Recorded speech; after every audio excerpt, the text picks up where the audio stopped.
Yes, that's who we're interviewing today. That's the person I want to see. Don't give yourself away, MJ. We're live. What up? Hey. Good job on that thumbnail. Happy Friday. Glad to have Warren Booth on the episode this week. I mean, David Dee of Viridis. That thumbnail is popping. Back off, Carl. I'm not into designer types. You're I'm more lucky of a you didn't show up locality last guy. night on your other podcast. I have pure Merauke green trees, McKay. Hey, I will say, designer mutts. we're not. Hey, there's Whoa.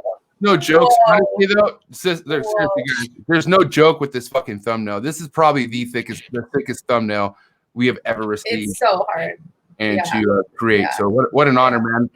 Shout to everybody who tunes in. Shout out to all the viewers, all the subscribers. How you guys doing? How are you doing, Stephen and Desiree? All right, just work and then this and More work. Work and then this. No days off. This is fun. I love this. It's fun. He'd rather be bagging small rats, to be honest. Yeah, because he doesn't stop working. He's an animal. Speaking of work, shout to the sponsor, Cold Blooded Cafe, www.coldbloodedcafe.com. There it is. The best, the freshest, and the best is delivered to your doorstep.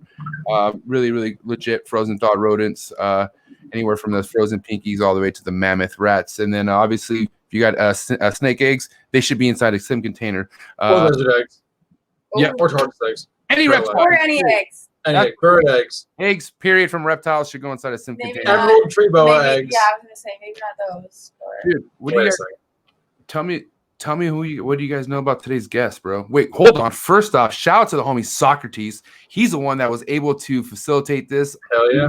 Even though he said he just graciously hit up Dave and was able to do it, still he was able to fucking coordinate this and get us in the right direction. But what do you guys know about this guy, man? Tell me. You like the green tree pythons? Morelia? Yeah. Morelia, Viridis, or Azurius, or Pultra, whatever you want to say these days, with all the taxonomy. Or chondros, whatever. Or that. Chondro like python Viridis. Well, then you should be listening right now. You got it? That's what this episode is. Because if you're not, you obviously don't like chondros that much. It's probably one of the sickest websites I've ever seen. That's for damn sure. Mm-hmm. Yeah, I mean, as far as people here in the U.S., really the world, but I struggle to find somebody here in the U.S. you can say is doing more with chondros than this guy we have on the show tonight, truly. So, well, fucking what an introduction for this guy here, David Dee. What's up, David? Hi. Hey. What's up? How's it going? Thanks for having me on. It's a great cheers all the way over from California, Indianapolis, and then we got our man David up in Colorado right now, the Rocky Mountains. You're in Denver, you said, right? Mm-hmm. Yeah. Nice. What's this? So summer. It's summertime right now in Colorado. Or what's the weather like right now? It hailed about 20 minutes before this started. Yeah. Wow. Okay. Yeah. Other than that, it's been warm. It's been a cool spring though. Yeah. But been locked inside for 4 months. Yeah. Could be worse. Yeah. How you dealing with this whole COVID ordeal thing? What obviously it's been a damper on everyone's plate, but how's it been for you? Yeah, I like it. There you go. Some people have been training for this their entire lives. They're like, yeah. Other than people dying and businesses going under, I like working from home. There you go. Yeah. Yeah, honestly, man, I don't mind working from home either. Yeah. Now, yeah. Now, I correct me if I'm wrong, but like I heard it plays like cities and like not really cities, but places in Colorado, like a lot of things are spread out. Like if you want to go places, like it's quite a bit of a drive. Like nothing's really kind of close together. What is that true, or what's it like commute wise? Well, it's not like LA. Well, obviously, no, but I'm just saying, like, I don't know. Colorado is like, is it kind of a spacious place, like, when it comes to living and stuff like that, or what's it like? Yeah, Denver's kind of in the center, and then Boulder is about 45 minutes away. If you want to go to the mountains from Denver to get to Breckenridge or Vail, that's about an hour and a half or 2 hours. But traffic has gotten really bad in the past few years, so all those weed people, huh? Yeah. All those what? weed the people. marijuana people. I grew up in South Dakota, so I used to go to Breck all the time to snowboard. It's like 6 hours from my hometown. Yeah, it's a zoo now. Yeah. Did they finally build that highway? It was supposed to go straight through. No. There was a highway between Frisco and Breckenridge, and it was a 1-lane highway. Now it's 2. Oh, okay. Yeah. It's progress. You born and raised in Colorado, or where are you from, David, originally? From here, from Golden. Okay, cool. So, I mean, obviously, let's talk about where all this started that you have, right? You know, we were giving you some serious reach arounds right now before we brought you in, and we want to know how this all started, man. Like, where does this stems back to? You know, were you a youngster handling chondros? Did this come later on in life, or take us back a little bit? Back to the very beginning. I was on a Morelia Python radio episode a while ago, and I told the story. And then I told my parents what I said, and they said, that's not right. This is what happened. So listen here to hear the real story. Oh, yeah, we got the real story here. Let's go. Here's the real story. So there's a state park called Red Rocks. Okay. It's a famous concert venue. Yes, love that place. And you can hike around there. When I was 3, we went on a picnic. I have an older sister, and then me and my parents went on a picnic. When we came back to the car, there was a prairie rattlesnake sitting by the tire. Oh my God. So my dad killed it with a rock. And after that, I guess my mom thought I was going to be traumatized. So she made a giant stuffed animal snake for me. A shapeless blob of a snake, probably 6 feet long. And then a year or 2 after that, my parents got my sister 2 ribbon snakes. They were named Puffy and Tuffy. And I think Tuffy ate Puffy. They both died. And I remember going into our backyard, and my dad had them hanging over the side of a fence. So there's just 2 dead snakes hanging there. You were really traumatized. Yeah, I remember seeing them there. And then when I was 6, I got my first pet snake of my own. It was a corn snake. I got it in a little critter keeper. And I killed that thing within 24 hours. I put it in a cardboard box with a heat lamp, and I just fucking roasted it. And then I got a ball python when I was probably 8. And I didn't kill that. I had that for a while. They're hardy. It's hard to kill those things. I had kind of a postage stamp type of collection. I had a Dumer's bow. I had a short-tailed python, a ring python, western hognose. I had a Mexican burrowing python, bunch of stuff like that, Brazilian rainbow boas. And then I had those until I was about 22. Mm-hmm. I sold my collection. And when I was about 27, this is in 2012, I never stopped looking at kingsnake.com. I was always into reptiles. Yeah. And I saw that Cameron at Bushmaster had rough-scaled pythons for sale. So I got a pair of those. And then I got a second pair. And when I got the second pair, my wife stayed a night in a hotel and evaluated our relationship. Damn. And then I got my first chondro. I got the rough scales in 2011. I got my first chondros in 2012. Nice. 2012. 2012. That was the year. 2012. Yep. That was the year I started the LLC. Well, Force Man did. Cold-Blooded Cafe established. No, Force Fanning Reptiles. Oh, Force Fanning. That's right. That's before the name was needed. Before RepTech, and then before that. Who was thinking of names for the Cold-Blooded Cafe again? It was like, I know it was Forrest and Levi. That's right. Yeah, that was all Forrest. So. It's a good name. It is. Yeah, it is. Yeah, it's catchy. I mean, I don't want to. I mean, there's a shout to all the other rodent companies out there. Just the names just can't compare to that. I'm sorry, it's just fucking one of the sickest names out there. So. Yeah, yeah, David. So 2011 or 2012. Mm-hmm. Get your first chondro. Your wife was still staying at hotels, or did she come back? It was just one night. One night. Yeah. Got her. You closed her on coming back. Good for you. Yep. Still married? Yeah. All right. Cheers to that. Yeah. So 2012. How'd you change your mind to stay? I don't remember. It doesn't matter. She liked snakes. She stayed. No, she doesn't. Still doesn't. She'll help me though. I had a snake eat a paper towel like 6 months ago, and I called the vet, and the vet said, "Oh, it'll probably pass it." And I'm looking at the snake, and there's no way. So I called Marshall because I remember Marshall Mendez had one do that. Yeah, and he said, "Yeah, I just got my wife to help, and we squeezed it out like toothpaste." And I thought about it, and I said, "Yeah, we could do that." And so my wife helped me. I think she held the head, and I did the squeezing. Yeah. But it did not work. But the next day, it puked it up. So I think just messing with it did the job. Good job. You were trying to get the toilet paper to come out the mouth. You were trying to get it to yeah. Wait, yeah, what? out the mouth. Yeah. It ate a paper towel, and we're trying to squeeze it out the mouth. The whole paper towel? Yeah. Like a big one or like the select size? It was 2 sheets of select size. It was big. It's not a retic. Jesus. That's right. So 2012, your first chondro. At what point did you discover, like, fuck, dude, like I'm turning this into something, like, you know, like when did that hit your mind, you know, that you were collecting some serious shit?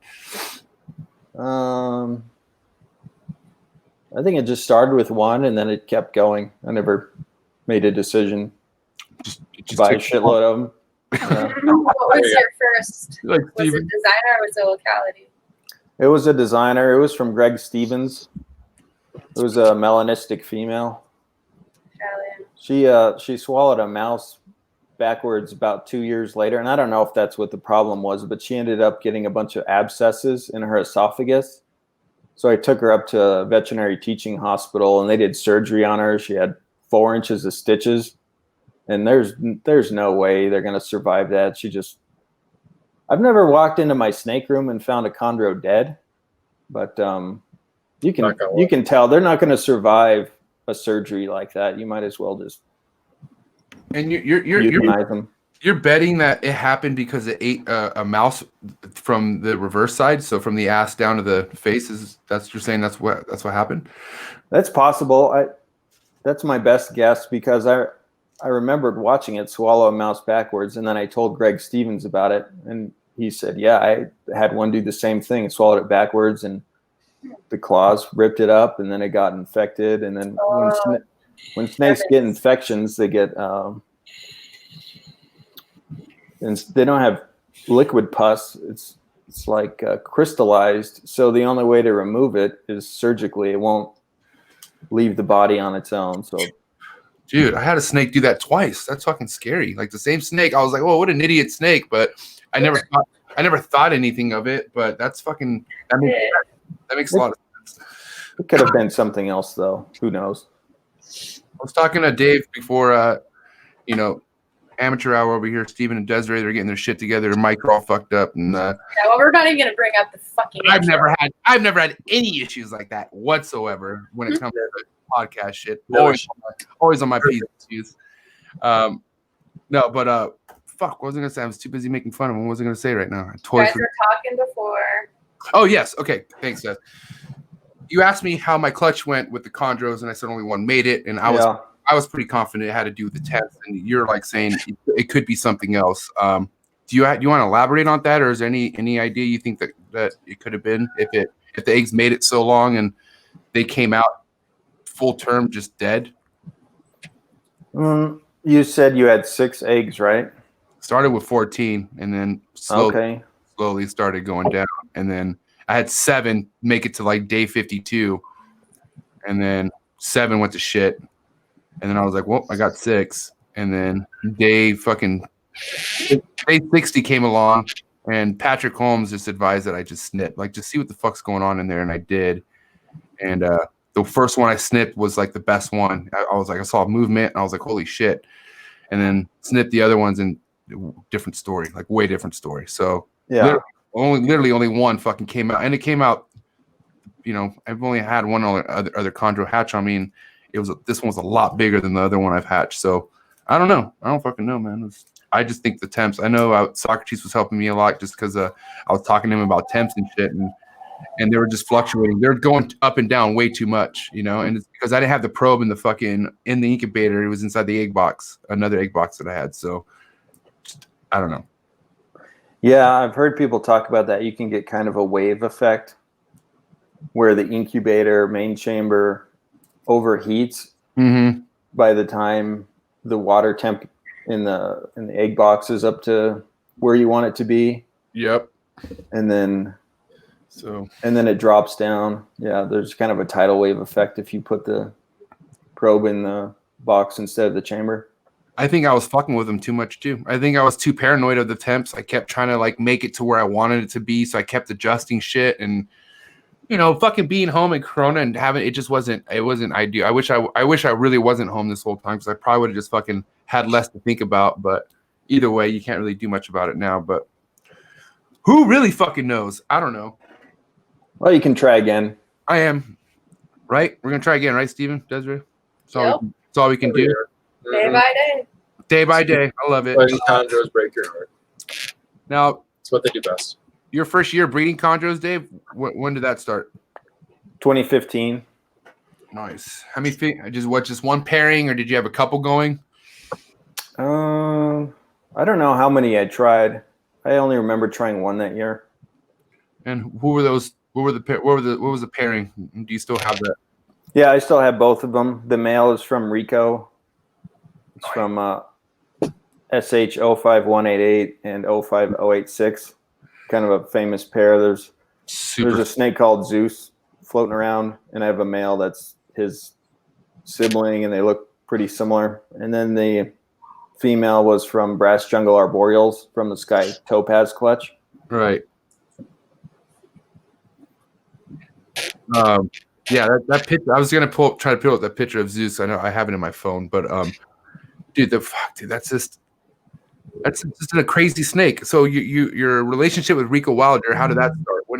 When did that stems back to? Because Rico, obviously, R.I.P. to Rico Wilder, fucking legend of legends, right? We all talk about Rico from time to time. He's brought up. Every time a guest brings up Rico, we're like, so, yeah.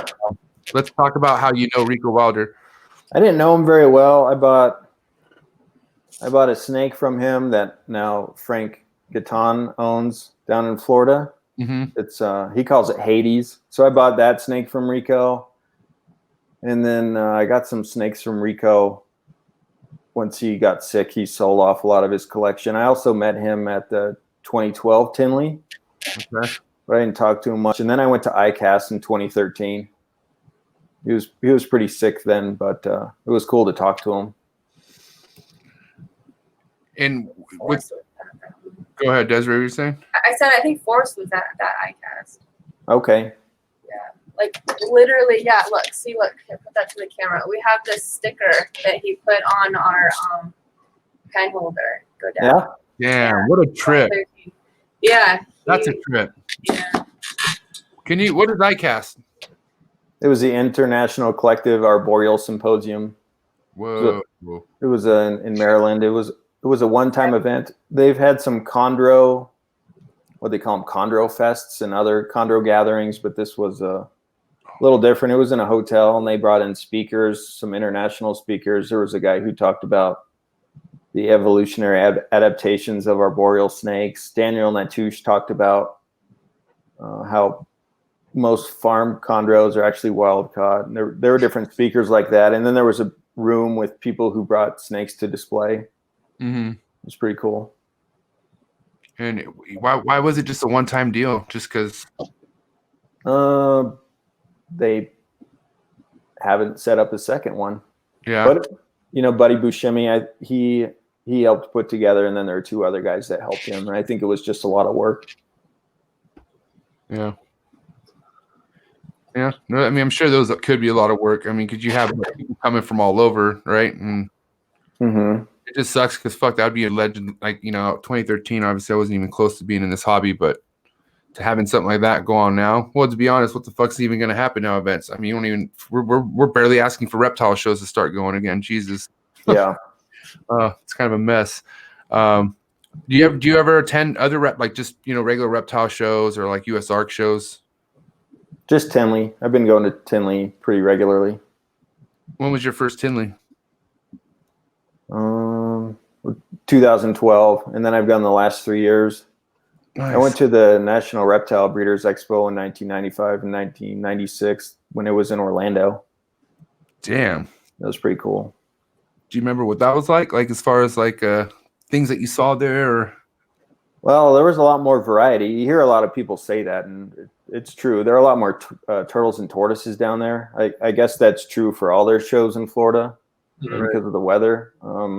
I remember seeing the first albino iguanas, the first tiger reticulated pythons, black-headed pythons, womas, after they were first became available, stuff like that. 3 big-ass rooms.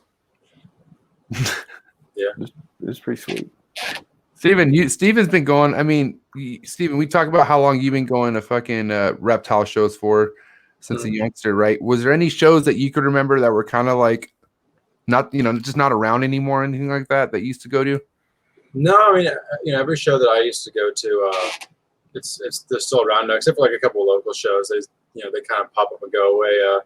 Last night we were talking about on your other podcast about Reptile Fest, that educational show in Chicago. That just moved venues. But yeah, I was, at Tinley probably for the first time in like 2010, 2011. And I really think since then it's evolved into a much better show. It was really, really ball python heavy back then. It's still pretty ball python heavy, but it's nice to see a little more variety in that show now, like boa people, and then like all the carpet pythons in the back row, and whenever anyone has green fever or whatnot. So yeah, I think the show has evolved very well from where it was to where it is today. I would just love a fucking like a species like event, meaning like like something like an arboreal event, like how we were talking that hasn't happened. Like a no ball python show, or like no insects, or no like no just the arboreals, or like even just chondros, man. Like imagine like it would just be fucking. I mean, I don't know. I feel like a lot of people do work with them nowadays. Not not as many people successful, but that's the whole mission why people are sticking after it. But when you started breeding in 2015, David, what struggles did you hit? Like, was your first season kind of like, fuck, I hit it out of the park, or was it like, what the fuck am I doing? Or like, what was it for you? What was your first experience with breeding chondros? It went pretty smoothly, and since then it's been less smooth. She laid 15 eggs, no slugs. They were velvety smooth. 13 of them hatched. Getting the babies feeding was a little tough. Some of them. I lost one, and I know now I wouldn't have any problem getting that one established. It went pretty smooth the first time. It seems like a lot of people have that happen. And then you get humbled. Fuck yeah. Shit. Look, I mean, I was just because based off how the eggs were looking the whole time, I was pretty confident I was going to get like at least 6 eggs, just because I talking to people, they're like, man, eggs look good.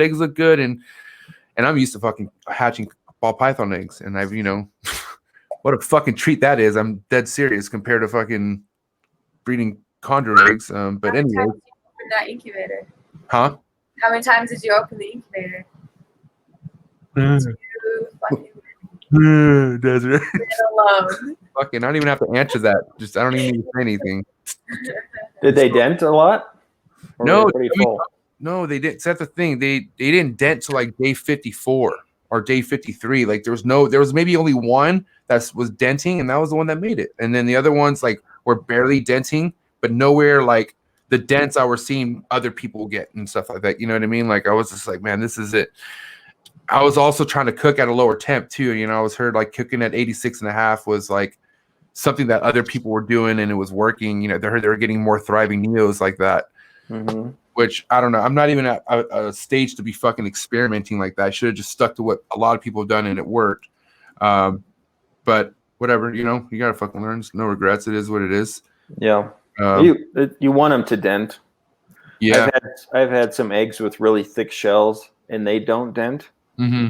And then if you go to pip them at the end, there's so much pressure because the shell shrinks a little bit. Yep. But it's not exactly denting. There's no space in there, so you pip it and fluid starts coming out. I don't know what that does to the baby, but I've had shitty results with eggs like that. I had one egg that looked like it had no dents, right? And I was like, fuck, that egg's not denting at all. So when I picked the egg up, underneath, the bottom was completely dented. So the bottom was dented instead of the top. That's fine. That shouldn't be a problem. Okay. How are you measuring temps? What were you using? Measuring, I was using a thermos. I had one of a temp. I can't talk right now. I was using a temp gun, but I also had a thermostat in there as well. So, and I wasn't really temp gunning as much as looking. I was more looking at temps versus just actually temp gunning. I started temp gunning towards the end, and that's when I was like, holy fuck, these temps are completely different than what I thought. And that's when I was like, I'm just gonna fucking temp gun from now on. Like, that's giving me the more accurate temperature versus what that little fucking piece of shit thing I was using, whatever the fuck I was using. But I don't know. I literally have 2 temp guns. One in the fucking arboreal room, one inside the snake room, the trap where my shit's, all my incubators are at. I don't know. I can't tell you why I did shit the way I did. Last year I had no problem, but this year I wanted to do things different, and there you go. Yeah, I wouldn't use a temp gun, and I wouldn't use a thermostat either. Between the two, if you use a herpstat or something like that, those seem to be pretty dialed in. But temp guns, even the expensive ones, have a accuracy tolerance of plus or minus 2 degrees Fahrenheit. Oh, so shit. If you thought you were cooking at 86, it could be 84, or if you thought it was 87.5, it could be 89.5, and either of those aren't ideal. So you should get a calibrated mercury thermometer. You can get a Fluke thermocouple. Damn. Write that shit down. Writing this down. Excuse me. Yeah. Wait, stop. Go back. Can you spell it? One more time. You said Fluke. Is that 2 E's or how many? Fluke, Fluke. And it's a thermocouple. Thermal cup. It's basically a fancy thermometer, but you get them with calibrated probes. Ooh. And then Are they like $400? yeah, they're a couple $100. You can get a mercury thermometer. I think my dad has one of these. I'm not even joking. Yeah. I'm dead ass serious. I think my pops has one of these. Oh my gosh. Is this it right here? Yeah. Wow. Oh. So that's what you use? Yep. It makes sense. You're not I mean, why else would it be expensive? Are you controlling Are you controlling that with a herpstat though? Your incubators?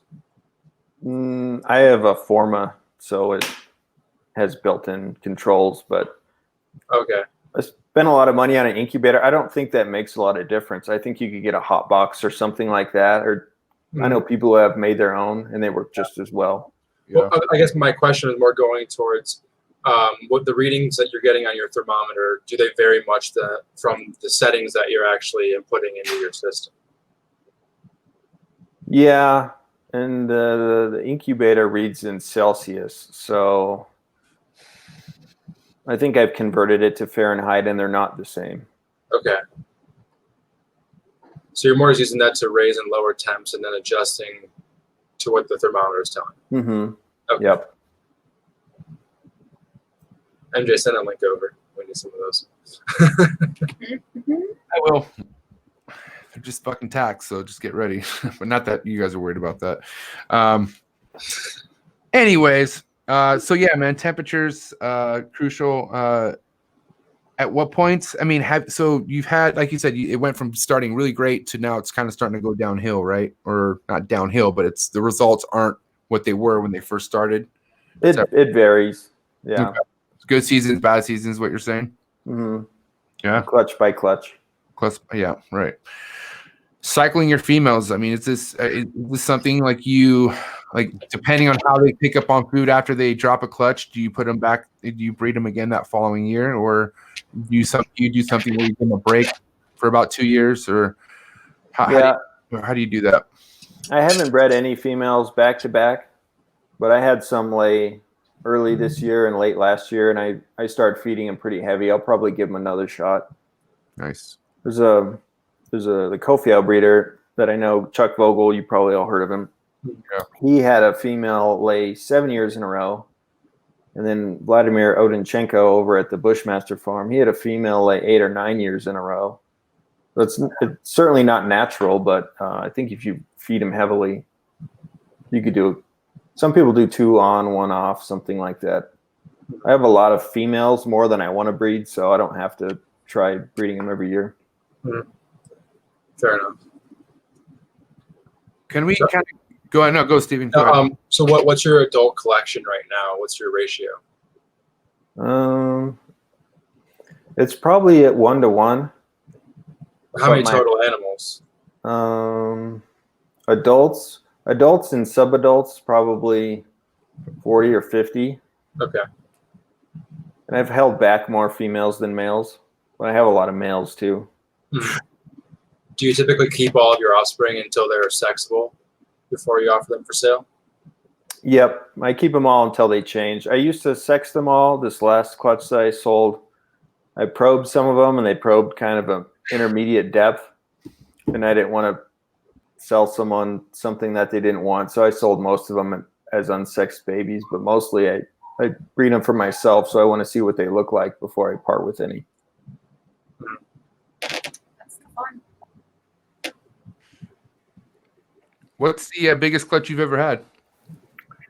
The biggest clutch laid 18, Nice. and the most I've hatched is 13. So biggest clutch 18 dropped, and then you successful full term 13. No, the one that laid 18, I think 10 of those hatched. What year was that? 2018. Okay. Yeah. Awesome. I think my female's pretty small. Yeah. What do you mainly keep them on? Like an adult, what do you keep your adults on? For weight or for food? For food. I used to only feed them mice, and maybe a year ago I started feeding them small rats because I was doubling up on mice, which is a pain in the ass. Yeah. And then you look at them, and a mouse is ridiculously small for a 700 or 800 gram snake. You know, there's kind of that rule of thumb of 10% of the weight of a snake, so that'd be 80 grams. So that's a small rat. It's not a 30-gram mouse. And people talk about them prolapsing on mice, and I haven't found that at all. I think the problem with the way people used to feed rats is they feed them rats, but they'd feed them a rat every week. You can feed them twice, and then they need to take a dump before you give them another one. Otherwise, you're going to ruin the snake. Yeah, back them up. Yep. So then, going off of that, do you think like a lot of the theories with chondros of like the hair on a rat being too coarse or them having too high of a body fat content, do you think that's essentially just like a falsehood, that it would really just overfeeding in general? Like they're just pumping these things of medium rats and making them obese, and then just problems coming from that? Yeah, they're just obese, and then you keep shoving food in them. They never move. Digestion uses up a lot of water, so then they're dehydrated too. They get to the point where they have a bunch of urates in there, and that kind of blocks everything up. So yeah. So it's really not a mice versus rat thing. It's just a responsible feeding of your snake thing, essentially. Right? The amount. Yep. Yeah, 'cause I feel like most people who have chondros will just feed them mice, you know, and like you were saying, a large mouse to a good sized female is like like eating nothing essentially. yeah, it's tiny. Now let me intervene real quick, because from what I've understood or just from what I've experienced, from what I'm seeing with ball pythons, okay, not to get you upset here, Stephen, but oh god, I had to deal with this for an hour yesterday. I've talked to people who've literally raised ball pythons off just mice, like feeding them just mice, and their fucking females really aren't that big. Like they don't really have really big, massive, because ball pythons, some of them could get pretty fucking 2,000 grams, well over 2,000 grams. I've seen them like 4,000 grams, but I don't really see them getting massive off mice. No matter how many, I guess you could fucking pound a ball python mice all damn day. And you compare that to a rat, I mean, I feel like rat puts more weight on something versus feeding it a mouse. I don't know. What do you think about that? Talking to Steven or me? Either one, I don't even shit. Either one. I mean, Anybody. Oh, probably you, David, to be honest. I'm just asking you if, I mean, could rats be packing more calcium or more fucking fat or something to where that's why a ball python's able to get more, growth off of it versus eating just mice its whole life? Yeah, and I think they're nutritionally a little different. I don't remember what the differences are, which one has more fat and which one has more calcium and whatnot. Rats have more fat? Yeah, okay. Mice are like the turkey of rodents. Like they're just like lean meat and not a lot to them, which is good for some animals. But for anything like MJ, you're saying with these ball pythons, if you think about it logically, a female ball python that could eat a large rat, is she going to grow faster on that large rat or 10 jumbo mice? Same thing. I got a gigantic chondro. Mimi, she's this huge. She could handle a fucking medium rat. I feed her. She's only been off small rats, but she could easily handle a medium rat. She's like 1,500 grams. She's a big chondro. And then also you could relate this to what Warren was saying on the show about like the internal composition of a snake, where once they ingest that meal, their heart will like double in size and all the organs are firing on all cylinders, and they're actually digesting that meal for those 2 weeks. If you're feeding them mice, you're going to just be cramming that snake. Its body's always going to be inflamed and under stress. So that could probably also lead to some more long-term issues as opposed to feeding larger meals like rats. 100%. There's always multiple sides to arguments like these, and old theories that are debunked, and then those theories are debunked, and this is great about this. Is that, it's always constantly evolving. If there was a good answer, it would probably start to get boring at some point. Well, at the end of the day, if you find a happy medium, you can't go wrong, right? So if you're not fucking overfeeding or you're not underfeeding, you find something in between. Like David's at a small rat now. I guarantee that's fucking. You shouldn't go out any bigger than that. You should be perfectly fine at a small rat. Because I don't know, like we were talking about, rats have more fat. They're packing more stuff on them. But then you don't want to actually go more than that or fucking feed every week. I don't think you should ever feed a chondro every week. You got to give it time to shit, and just chill for a little bit. Soft furs work really well too. Soft furs are probably perfect chondro food. They're good for babies too. What's going on with those, Steven and Desiree? You guys are breeding those, aren't you? We got like a couple groups of them from a guy locally who we buy we sell rodents to, and they were a little bit small. I think we have a pregnant one, so nice. We have a pregnant soft fur. Ooh. It's really we're churning over here, man. We soft fur city. We got a pregnant female. Those are cool, man. I had a colony I had a colony of 6 for like 3 years, and I really do miss them. Those were really, really cool fucking little things to breed. You would like them. Their dirty bedding smells like marijuana. You're weird. I'm serious. That's what everyone here always says. But I mean, it's not like they're bedding or like. Why would you say, "Oh, it's because it smells like marijuana"? Like, dude, you are a dab king. I mean, I don't. Yeah, my dad, what I'm smoking does not smell anything close to fucking ASF shit bedding or whatever. I promise you, it smells like weed when you come. How much of the bottles left, real quick? Can you look over, Steven? Just let me know how much. I've only had 2 glasses of wine. Okay. We're 40 minutes in. So even 40 minutes They're in. small All right. glasses. They're like, hey, this season for you, David, how many females you had breeding? Probably 6 or 7. I got 2 small clutches that hatched. A female that's ovulating now and a female that laid slugs. So out of the 6, 7 so far, 2, or you think that's all you're getting for the year? I might get 3. Okay. Now, when it comes to if you have a female that typically lays one time of the year and she's going for you again, right now, okay, she's going through the emotion, she's pregnant and all that stuff. Does she always typically lay again the exact same time or time frame, or does it vary? Could it be like way past that time frame, or like how does it work? Well, it seems like it's pretty typical, but there are pretty routine, but there are exceptions. I have a female that I got from Rico, and he bred her in 2012. And I think he got he got babies in May, and then I've bred her twice, and she had babies hatch in, I think, late September and October, which is as far away from May as you can get because you can only go 6 months in either direction. So I don't know if that's the change of environment. I've had a couple females, at least one, that laid with a 2-month difference. And then I've heard of snakes that have had clutches laid on the same day. There's a female, I think her name's Watermelon, and I think she laid clutches on the same day 3 different years. I don't know if they were consecutive years. They're all on the same day, but some of that might have to do with how we treat them and when we start cycling them and whatnot. Yeah. So what's your breeding cycle then? When do you do temperature cycling, food cycling? Like what are you doing to trigger your green trees into follicular development and breeding? A little bit of temperature cycling. My females lay clutches in the late fall, and then they lay clutches about now.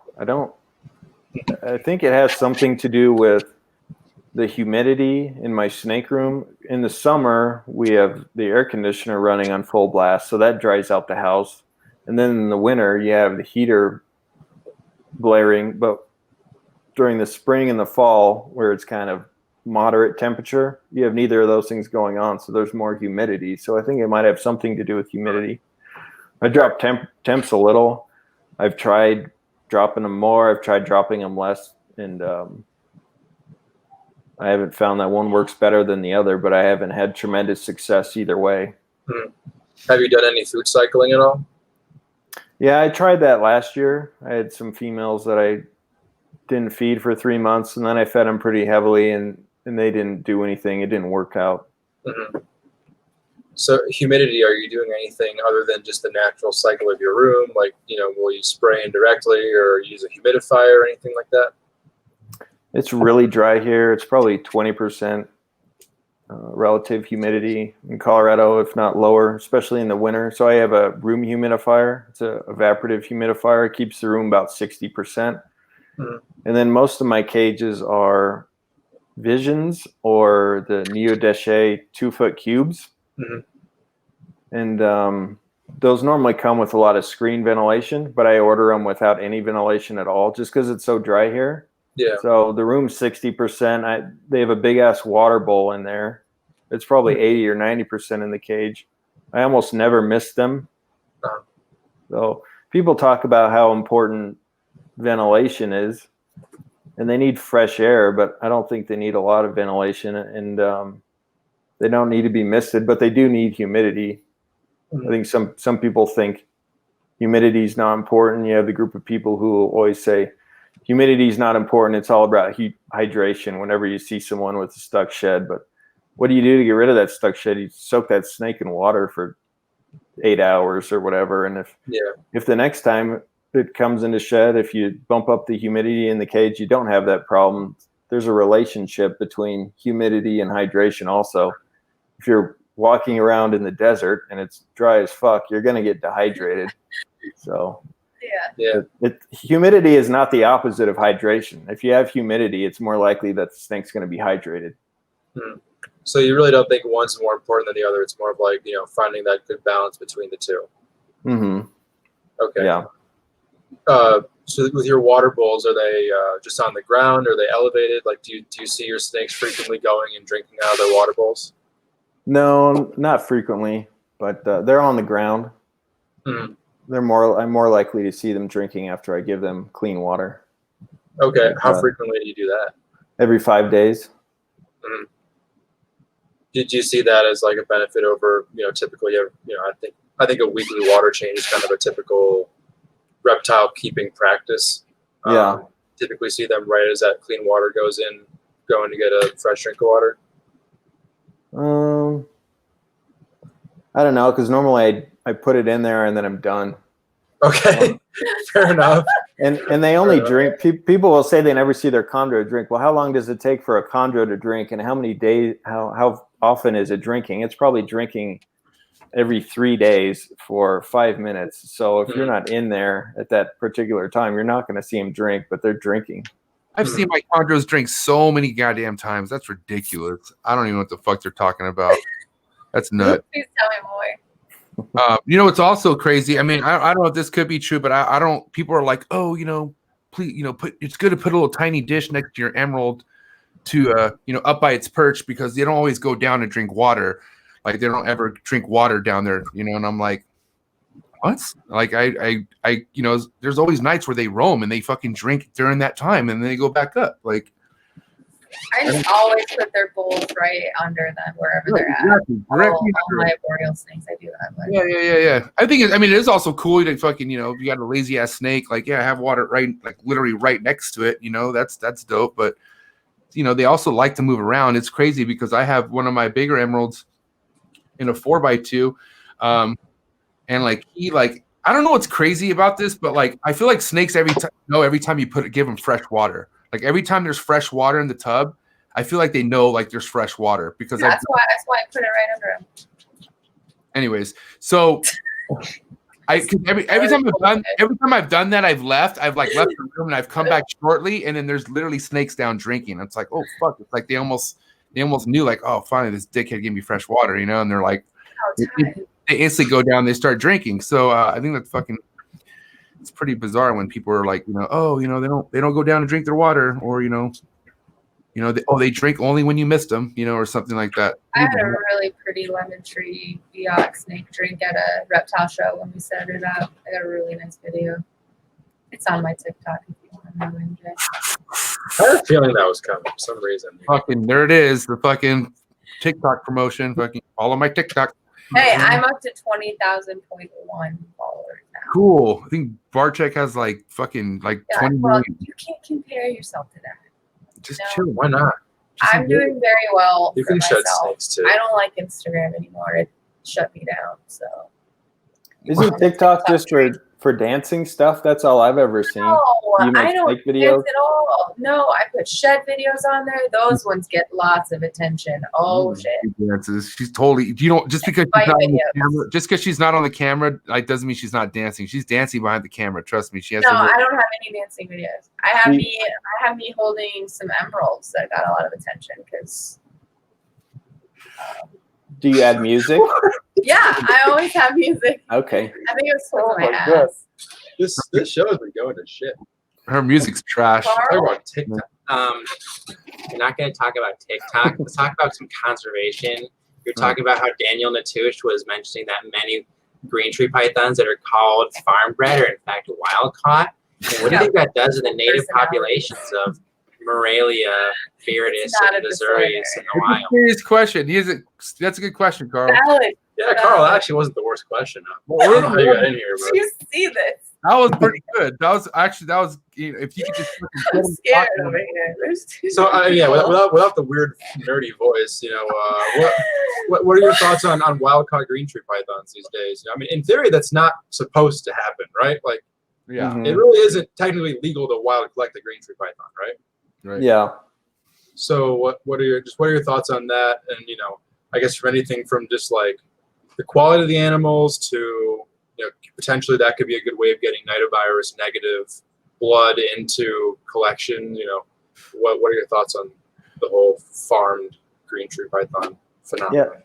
Yeah. Basically, he said anything that's not tiny is wild caught, and that makes sense. He also said he feels the trade is sustainable, even if they do catch wild caught ones. It seems like they reproduce readily in the wild, and it really isn't that big of a deal, especially in Biak.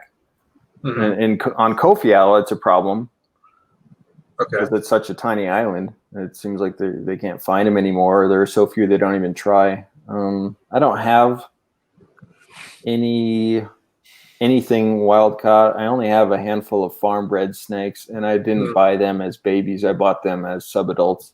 Okay. Well, I don't have a problem with them. They're just as good. I think the ones that I got were captive bred at the farm. They weren't wild caught. Okay.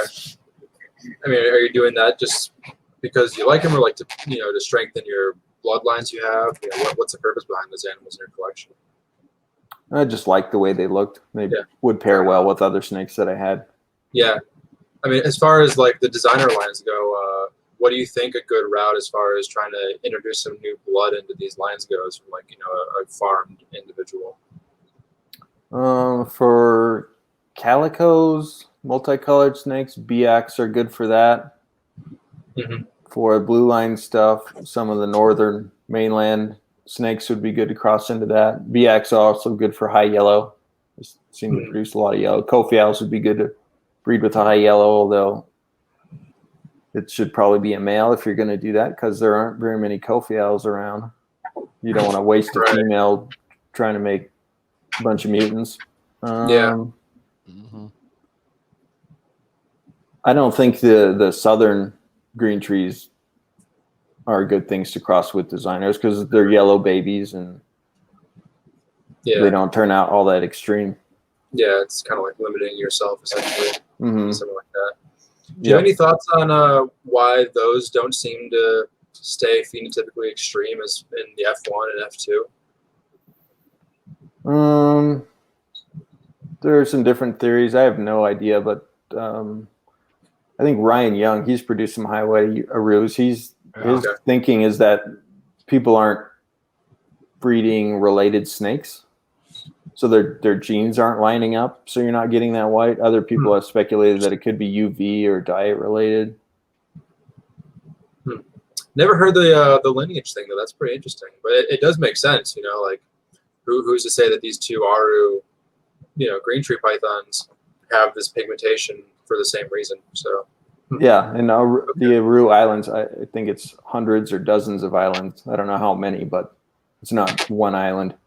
Yeah, interesting. I've had some blue line babies with a lot of white. You see any like consistencies in what you get those out of as far as lines or pairings or whatnot? Just kind of random. Yeah, it's kind of random. Okay.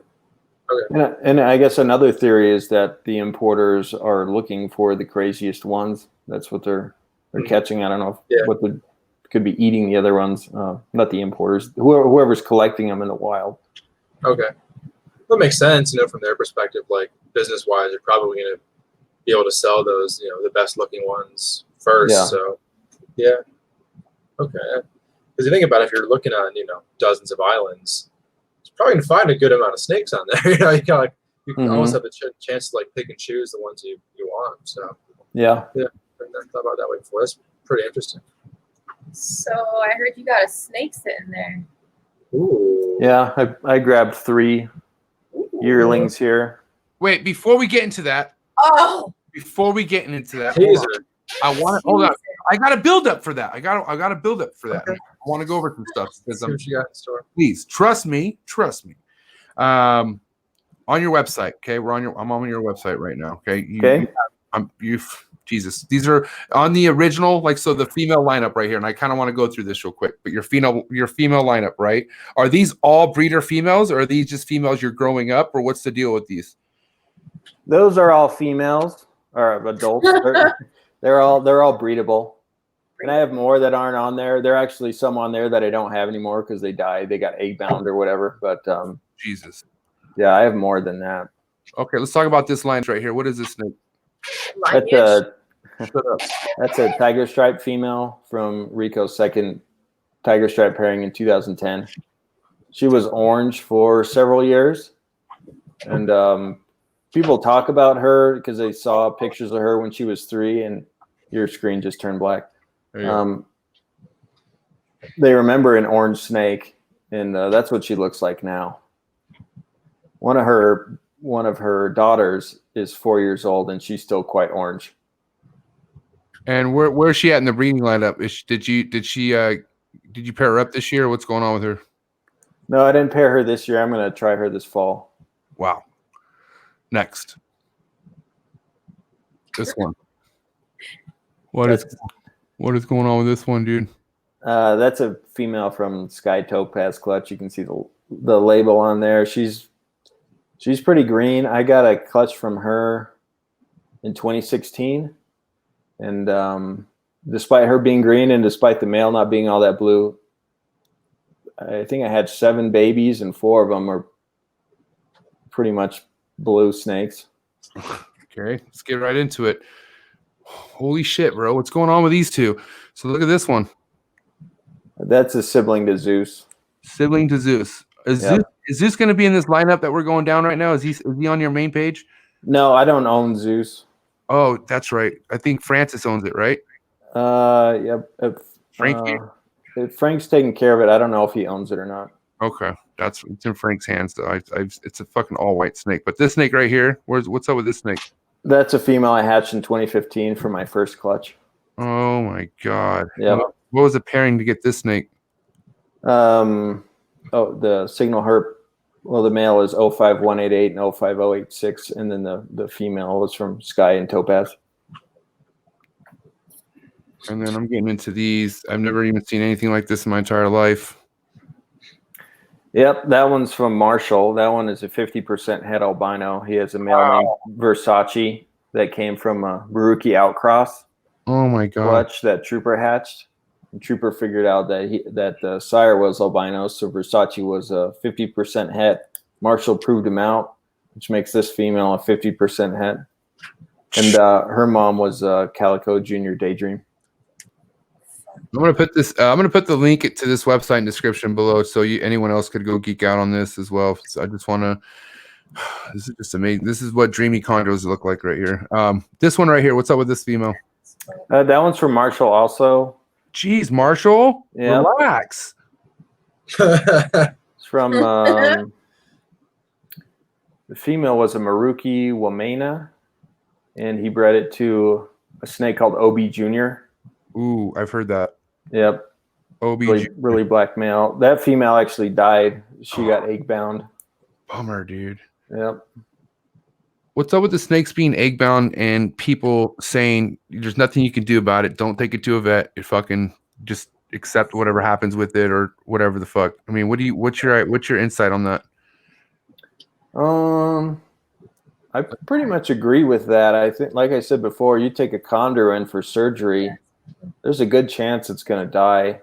I know a lot of people who have had egg-bound females, and a year or two later, they'll pass the shriveled up eggs. So then there's no risk of infection. You didn't cut them open. You didn't try to squeeze the eggs out of them. So it probably depends on how many eggs are stuck in them too. If it's a full clutch, that you're probably fucked either way. Yeah. Holy shit, man. You can't Photoshop this shit. This is ridiculous. What is this? That one is from Crazy and Snowflake. Crazy. That's a female. I have two of her children sitting right here. Oh, okay. Let's get into it. Let's look at this one's children. So this was the buildup, guys. You're welcome. Fuck you. Now let's see. We're gonna look at this beautiful female's offspring that David has right next to him. Putting the phone down. Show us what you got, David. I'm just gonna put the screen on you while you floss these, okay? Alrighty. All right.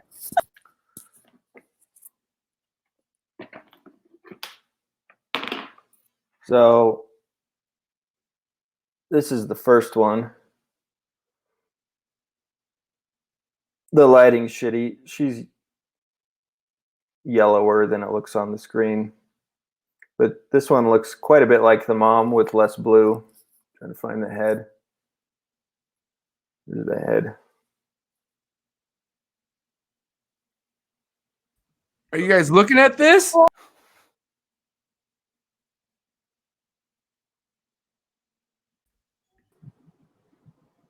Ooh. There's that one. Wow, dude, this is that was nuts. I'm getting hot. Insane. Fire. It's like Ed pulling out some of them basins. Like your jaw just drops. You're like, So that's not for sale, I suppose. Oh, nope, I'm keeping these two. Oh, okay. easy shooter. But the third one on the table's for sale. No. No. It's from a different. It's from a different clutch. So you're saying there's a chance? You're making me want some. Oh shit! My God! Holy shit! Ah! Wow. Holy fuck. Dude, wait, can you Oh. explain who that was? Okay, that was the That's- female off your phone. That's her offspring right there, right? Yep. And how old is that guy right there? Turned 1 in March, so I feel like you just pulled 15 months. a magic trick. Show this to me one more time. I really cannot believe what you just showed me right now. I'm so sorry. Let me just.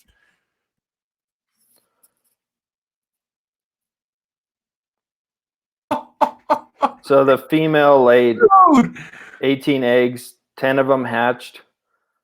All the babies were red. This one was brown, but all the other ones were red. They all had white dorsal markings. And this one just turned black, and then all the other scales that are coming in are blue, other than it has a little bit of greenish tint on its head. Skin hot. Holy fuck. I need to cool down, but it's not going to get cooled down. You got one more to show us, don't you? Yeah, I got one more. It's not as cool as those two. Good. I thought I was going to die. I was about to say, Good. like, Fuck, you're gonna that's fall all over. messed up. Watch it, B. Watch it just fucking. he's like, nah, I'm fucking with you. This is It'd be like Ed with that one that Patrick wanted to it's like, see. oh yeah, no, it's not that cool. It's No. like, fuck it. It's the one from the Oh, wow. thumbnail for the video. That's the thumbnail snake. That thing's legendary.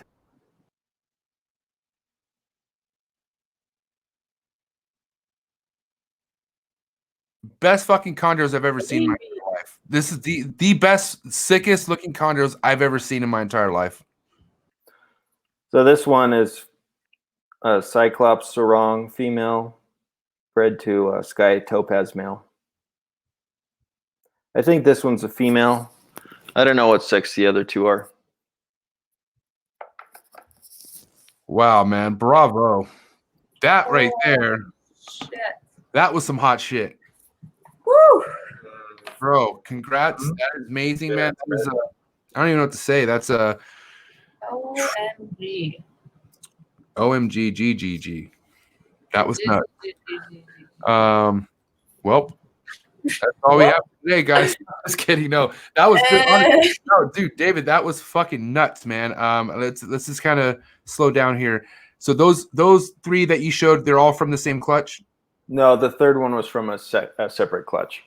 Okay, and what are the age difference on those? Like, what are you? The first two are about 16 months old, and the third one is about 20 months old. 16 months.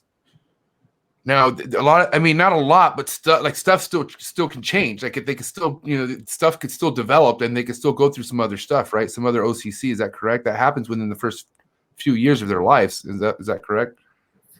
Yeah, I think the third one's going to get bluer. It looks on my screen. It looks bluer than it actually is. It's pretty blue, but it looked bluer than it actually is. The one with a lot of black, Right. it'll probably lose some black. That's what they do typically. And but all the scales that are coming in are blue, solid blue. And then the third one, I don't think it's going to change a whole lot. It looks a lot like its mom, and she didn't change much at that size. Jeez, man. What's the color progression you're typically seeing with your calico offspring from neonating until when they finally assume their adult colors? It varies. So they're always red. I've never hatched a yellow. Sometimes they'll turn brown overall. They'll shift from a red to a brown, and then any scale that's brown is going to be black. It might not stay black, but it's going to turn black. If they lighten and turn kind of a yellowish color and they have red scales, those scales are going to turn black, the red ones. Okay. That's basically it. And then once they're black, is there any indication of where they're going to gain green or blue over time? Or white, I guess, even. If they're going to have green on them, they tend to be green on their heads and their tails. I don't know why that is. Maybe it's like with piebalds. I think piebalds always have normal colored heads, right? Because the color emanates from their brain and something with neural pathways. I don't really know what I'm talking about, but You sound like it. Yeah. there aren't too many blue chondros with solid blue heads, but there are some. Okay. What, and then, go ahead, Stephen. So something that I think it was the Marshall episode, or maybe it was Pedro. It was another chondro episode where we were talking about phenotypically extreme females potentially having a lower fecundity rate overall than kind of like the less extreme siblings in designer clutches. Have you had any experiences with that, where like the really extreme females have a harder time producing well than like, you know, the more normal green offspring that are relatives? Well, I only have one experience that relates to that. I have two sisters. One of them was solid blue, and she's the female that laid my first clutch, and they were all fertile, and 13 of 15 hatched. And then I bred her sister, who was pretty plain looking, and I had worse results with her. So I don't know. I don't know if there's anything to that or not. People say stuff like that, and it could be true, but also there are people who breed pure roos together and get a bunch of slugs or get bad hatch rates. So there's Fair enough. At what point, David, were you kind of, I mean, I don't know if you are like, I don't know, let's just say your feeding techniques with your neos, right? I mean, your routine that you have for them. I mean, how long did you have to refine that technique? Or, I mean, are you still learning? Or, I mean, where are you at with that, would you say? I think it just takes time. You have to be patient. I think getting comfortable really helps. I have a pretty tall rack with all my babies in it. So for my most recent hatchlings, I'll put them toward the bottom, and then I'll sit on this little stool. So I'm kind of hunched over toward them in the ready position, if you will. So getting comfortable helps. Sitting in the dark. Yeah. Do you feed in the mornings or night, or? I normally do in the evenings. I've heard people say they have better success during the day, but I haven't tried that. Not at night exactly. Maybe between 6 and 8 is normal time. That's when they're starting to wake up and get active. Right after they've had their first shed, I think that's a good time to try if you haven't tried before. And sometimes I'll do that just because it's one fewer chondro that I have to worry about getting feeding later. What about feeding pre-shed? Yeah, I've done that before. Do you suggest that? It's up to you. I don't think it makes a big difference. Yeah. I've had people tell me like, oh, I've done it, but make sure you don't say that out publicly because people frown on it. So I had to test to see what you were going to say. Yeah. Well, if you hatch him, you can kill him if you want. It doesn't really matter. You know, you're a snake. Yeah. Not mine, Neo. I don't go. You know, who cares? You're not lying. Not my freezer.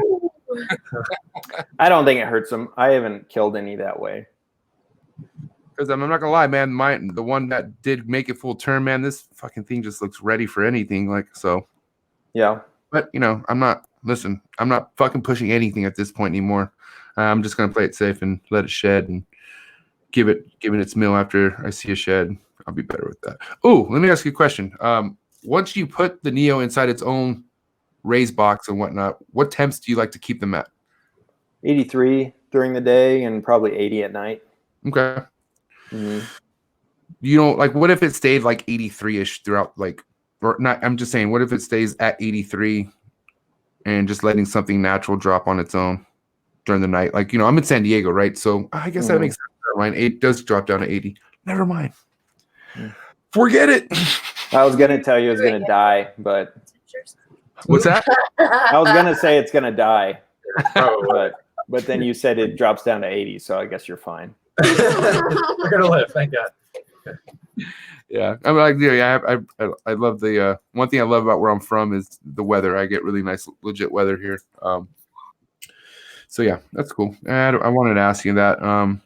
As far as feeding babies, I think people just have to understand that some of them are impossible and some of them are really easy. So you see people posting and they got 20 out of 20 to eat or whatever, and maybe they look like heroes and feel like heroes, but they're not all like that. And then you have some that'll just squeeze the perch as tightly as they can. And you're not going to convince them to eat on their own unless you assist feed them a few times. If you get the ones that are striking, you can get them to swallow some pinky heads and get going that way. But it just depends on the snake. And then if they are striking, you want them to get the mouth, their mouths around the head of the pinky. You want to aim it toward their throat, because sometimes they'll grab it and they'll wrap it, and then they'll just kind of hang there. They'll let go of it and they'll just hang there, and they're not going to eat because they don't have that instinct. You need to get it right down their throat, the nose of the pinky. That really helps. Yeah. So I kind of noticed that if you like mess with their tails, it really gets them going.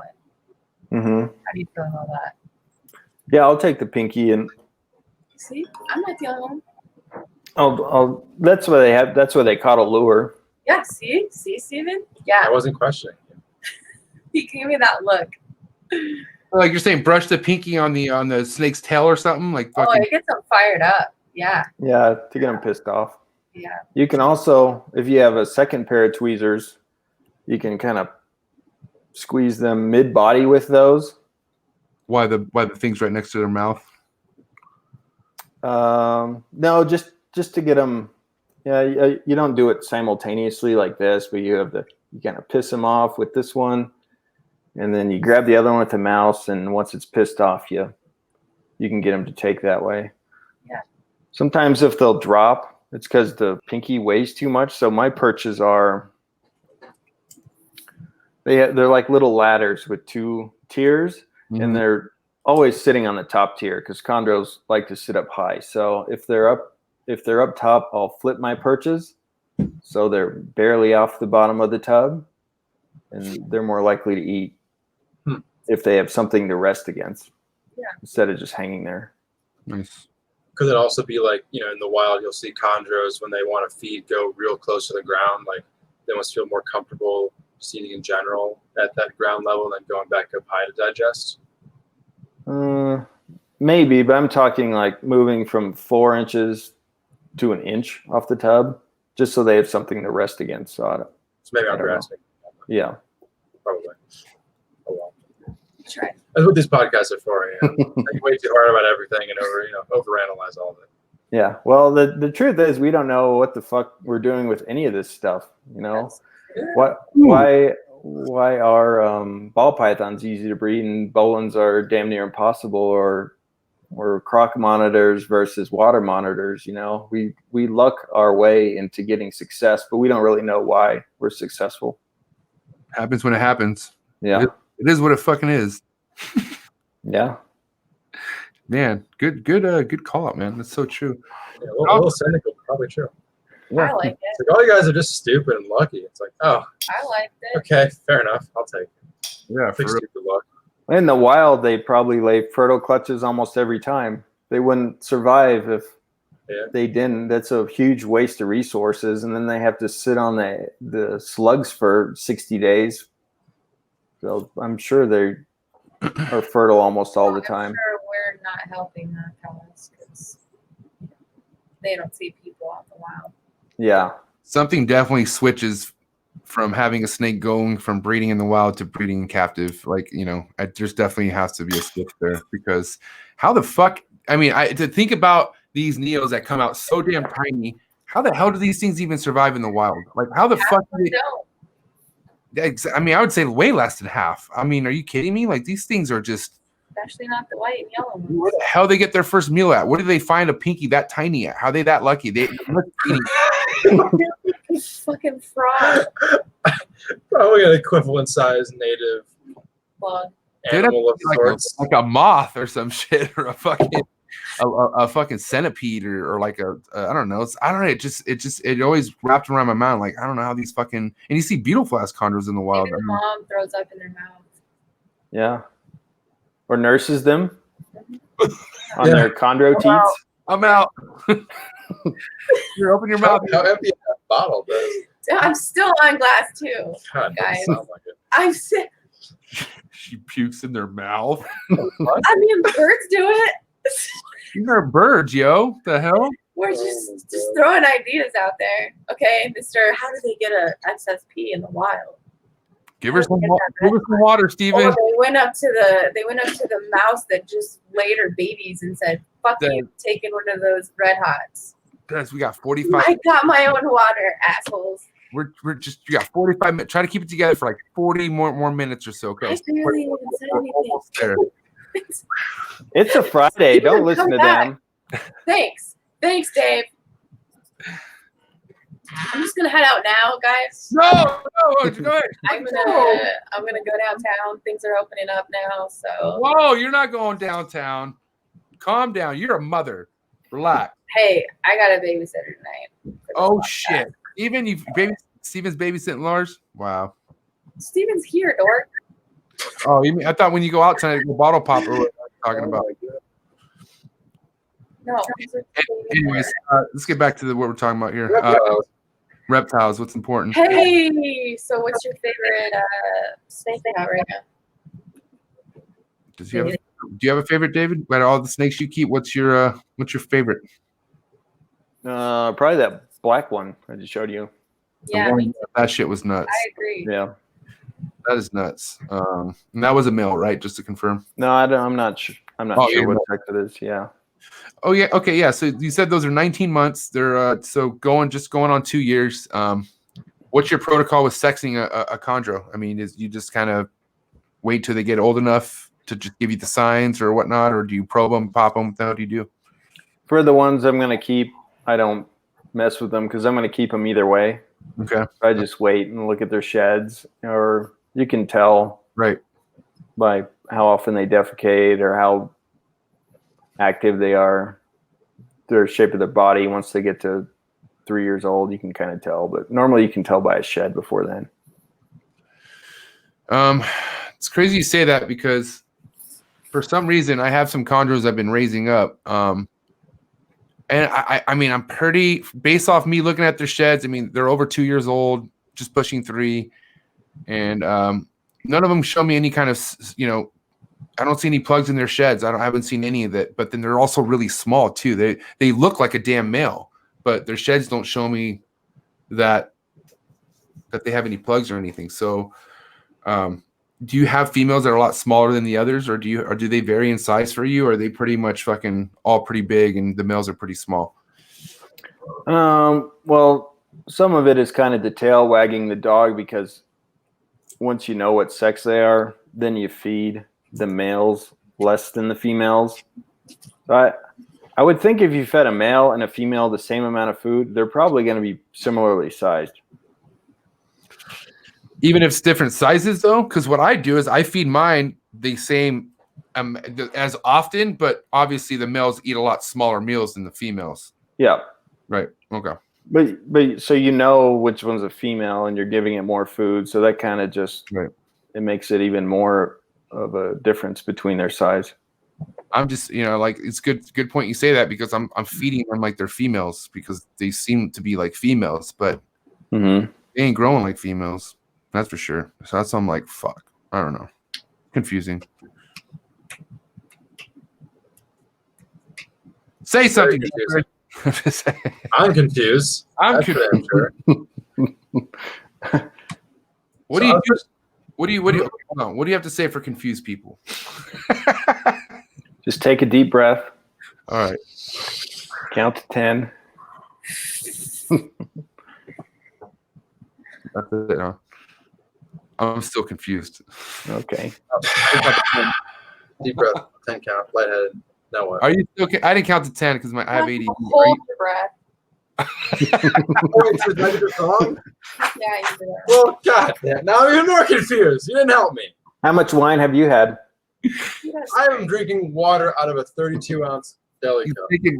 He's drinking water from a fucking. Not even of age. He's drinking dirty water from a hatchling rack. Yeah.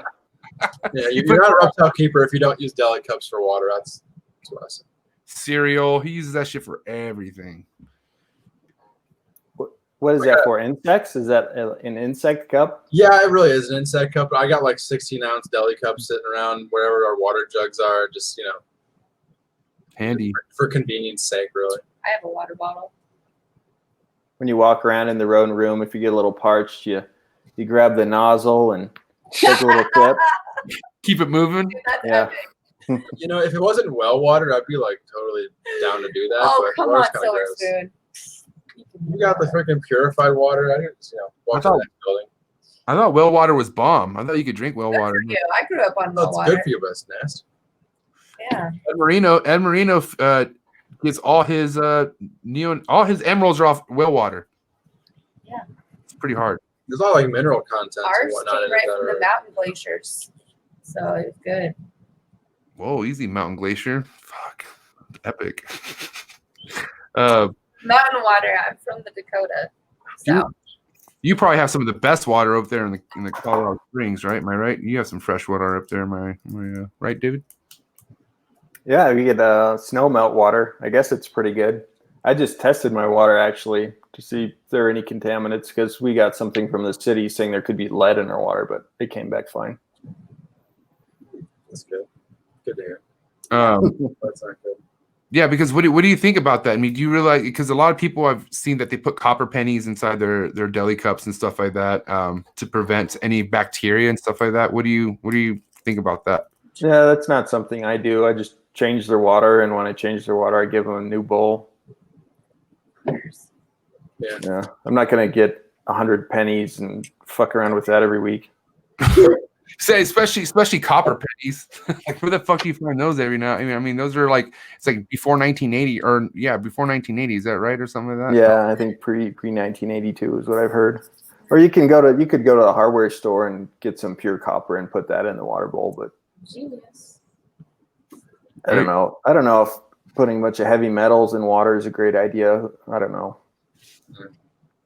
Have you always used tap water? I'm assuming, right? Mm-hmm. Okay. And that's something you've always done, obviously. I mean, because I've heard people using purified water. I think fucking Patrick Holm gave me some recipe with mineral waters or something that he does for his Essential oils You ultrasound? and, yeah, he was Desiree, I'm talking about water. What is so fucking boring? Like, let's talk about ultrasounding or like something cool, something ovulating or Man, teach me something. I'm learning about Chondro ovulating is scary. I do it when they're on the perch. To ultrasound them. Yeah. Okay, fuck my question. But no, let's answer your question. I just use tap water. He's on city water. Okay. Yeah, it's city It's water. filtered. It's pretty good. Got some I fluoride. drink it. It's good enough for me. That's good. That's tight. I don't know what's so fucking funny. There's people out You there- were gone during the water conversation. He changes his water bowls every 5 days. We already talked about water, MJ. You decided to go pee or what the Dude, fuck else you were Desiree, doing in that swear to conversation. I don't want to talk about water anymore. We're gonna have to start over. Anyways, bro, fuck, I'm so sorry for that. No, but I was dead serious about asking why some people really take in consideration really putting like purified water or distilled water into their chondro bowls when it comes to drinking. So, I mean, I'm dead ass serious. I had Patrick, me and him had a like 40-minute conversation about this, and it really almost made my head explode. And I was just wondering how serious that really is. Yeah, Don't ever take. Go ahead. So easy I could do that. It's sick. I love it. just give them the boot. Yeah. Well, tap water has fluoride in it and it has chlorine in it, and obviously they're not drinking those things in the wild. I've also heard that snakes have really primitive kidneys, so it's extra hard on them. So I don't think it hurts to give them really clean water, but it's next level for sure if you want to mess with filtering it or buying it. Right. Damn. All right. Let's fucking, here we go. Brace yourself. All right. Go ahead with your ultrasound question. Fuck. Do you have an ultrasound and do you use it? I do have an ultrasound. I tried to use it once, but I couldn't see shit, so I haven't tried since. Shoot. You have some pointers? Yeah. There's like a certain way to set the buttons, and it depends on which one you have, I guess. But Yeah. once you get that thing calibrated, then yeah, it's good, I think. I think I have the same one as you because I think I've seen pictures on Instagram. Yeah, I could send you a picture of what it looks like. It's like it's like a little like I don't know. Pia Bartolini taught me how to do it. Yeah. It's just in like a V. So like the way the buttons stagger out, I'll show you. Okay. I'll send you a picture of it. Yeah, that'd be cool. Yeah. that's how I learned how to use ultrasound, was on chondros. So I would just let them lay across my lap, and then they'd wrap around like the leg of the chair with their tail, and they'd chill out and just go. You find their gallbladder first, like mid-body. It's like an oval shape and it's dark. And then just you're staying on one side of the oviduct, and then you'll start seeing these like grape-sized clusters. And then as they mature, you can start measuring them and stuff. But yeah, I really like doing that. I only got bit once. Just happened recently, actually. She just bit me right in the shoulder. Yes. Nice. The shoulder, huh? I've never had a shoulder bite from a I had chondro. two. I got bit by an olive python in my shoulder too. Fucking TikTok, you know. Hey, it's got 2.8 million views now. When I tried the ultrasound, I filled up a big tub of water. Yeah. Because I don't know where I got that idea, but chondros do it with their ball pythons. Oh, okay. Well, chondros don't like floating in a tub of water. Yeah, no, I just use the gel, the ultrasound gel. But I have tried doing it on their perch, and I have seen some stuff that way, just to not disturb them. And then recently started doing it with emeralds. That's a whole nother story. They're wild. Yeah. Have you tried feeding them and then doing it while they're wrapped around a rodent? No, but that could be a good idea. Yeah, I was listening to a Terry Phillip podcast a long time ago, and he got that idea from one of the barkers. Yeah. Yeah. That would be good. That depends how chill your female is, though, I would think, because some are just fucking spazzes when you even touch them or get why they have anything that they're wrapped or trying to eat. I mean, I just know some females are more finicky than the others. I think you definitely have to fucking know your female. She's super chill. I think that'd be good, but if she's really not, then I would just be careful, just so to avoid them doing anything spazzy or some shit. Seems like even the bitchy ones, mine are pretty committed to just eating. Yeah, just clinging onto that rodent, trying to kill it. Yeah. Yeah. Moving giant cracks around, you just put a rodent on the end of a pole and string, and just and they follow that thing, and then you have to wrestle that. Target training. Do you feed frozen thawed, Dave, to your whole collection, or what do you feed? How do you feed your snakes? Yeah, they're frozen. They're eating frozen thawed. Your thawing method, is it just like thawing them out and feeding them dry, or do you dunk them in water and do that like soaking thing that some people do? I have a big ass bowl. I'll put the rodents in there, and then I'll fill it with hot water, and then sometimes once is enough. If it's just mice, if I'm feeding mice and not any rats, then I might not have to refill it. But if there are rats in there, I'll probably put a second round of hot water in there, let it sit for another 20 minutes. Okay. And do you dry them off? No, I don't dry them. They're dripping wet. Okay. I heard that's huge for hydration. Is that right? Yeah, it couldn't hurt. I bet it's a lot easier for them to swallow them when they're wet too. Imagine swallowing something that's wet and furry. That is very, very true. Stick to your throat. Well, or even like humans, when we fucking eat food, sometimes we got to wash it down with something. You know what I mean? Like, yeah. There you go. It's 2 for 1. That makes total sense. I feed my rodents wet too. Yeah. Whoa, that's what she said. MJ. So David, real quick, man, I just want to say this has been an awesome session. I really appreciate it. Before we end this, I do want to say if anyone is okay, first off, how's your availability work? How do you run that? I mean, I know you don't have a million snakes always posted. Obviously, you might have like 4 or 5 clutches this year. You said you're expecting 3 more. Is that right? I've hatched 2. I'm expecting 1 more. And the 2 that I hatched aren't very big. One of them was 7 babies, and one of them was 10. Okay. So when they're go ahead. It's a pain in the ass to keep wait lists because people will say they want to buy them, especially if you want to keep the snake for a year or 18 months, then, it doesn't make any sense to say, yeah, I'll contact you in 18 months. And then by the time that gets around, if you have to do it one at a time, that's a huge pain in the ass. So it's fucking just come at me when they're ready. So just don't even show your snakes to anyone until you have something to sell. And then once you show it, then people can buy it if they want. Otherwise, it turns into a lot of extra work. Yeah. So the best way for someone to be updated, I mean, can they find information on your Facebook page and Instagram page and your website, or what's the best way to kind of be up to date with everything that you have going on? On my website, you can sign up to get an email notification when I post something new on there. Okay.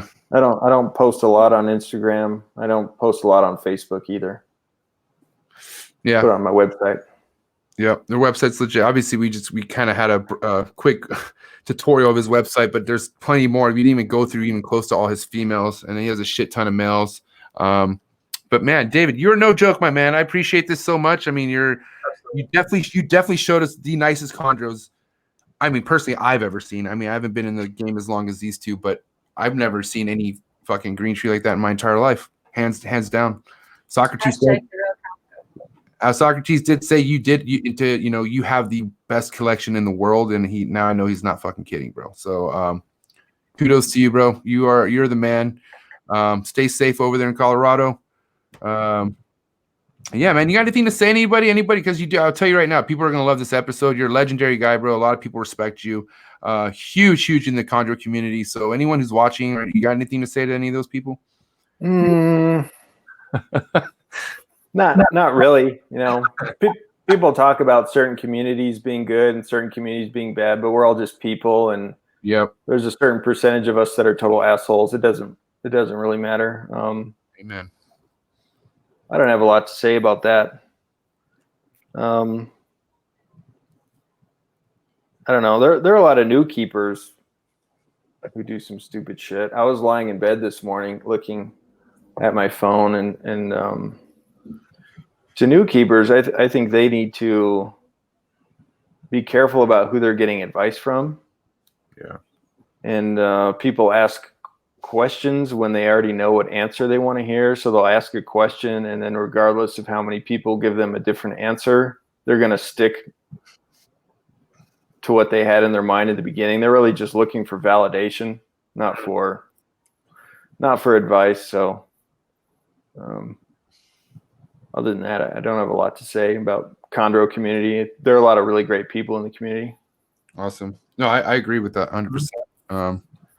I mean, every chondro guy we've had on here has been fucking at the elite. I mean, now it just got even better. Jesus Christ. I'm getting to have David Dee on, man. So, all right, David, I appreciate you, man. You have a wonderful night. We'll be in touch, and yeah, man, hope everything goes well with you for the rest of your breeding season. Yep. Sounds good. Thank you all for having me on. I really appreciate it. All right, bro. We'll talk to you soon, man. Have a good night. You too. Thank you. Bye. See ya. Bye-bye. David Dee. Vibrant Viridis. That guy is so fucking hard. It's ridiculous.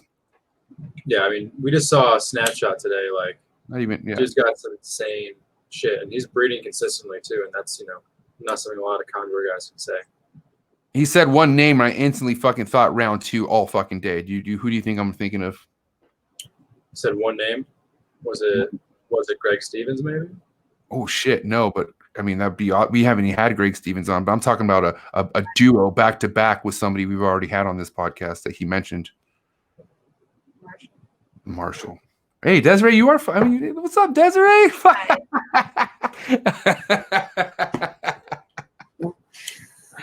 Oh jeez, I love you, Dad. Don't be all. Oh jeez. All right, guys. Listen, Marshall. I think Marshall and fucking Marshall and Dave D would be fucking sick as fuck. Just we had the best question on the whole podcast. Jeez. It was all right. I don't know about the best question. It was actually very insightful and had to deal with wild populations of animals that we all love and cherish, and how they relate to the captive propagation as it is related to conservation. Okay. Well, I mean, I was here twice. Carl should come through more often with legit questions like that, because I was. Yeah. Hey, Carl, you hear that? Yeah, can't. He'll get the memo. He always listens to the show afterwards too. So even though he's lurking in the background, so he'll hear it. He'll think about it. I think he's about to get his ass kicked by Desiree based off the look off her face. I know. Someone's gonna get their ass. I think I see Carl driving away, so we're good. I'm glad I'm in California, so I'm fucking nowhere in her sight, so I'm good. Love you, Des. Yeah. Love you too. Woo! All right, guys, have a wonderful night. This was Bye. great. Tune in next week for our next guest that we have. It's gonna be sick fuck. And you guys have a great night, Steven, Desiree. Good night. Peace.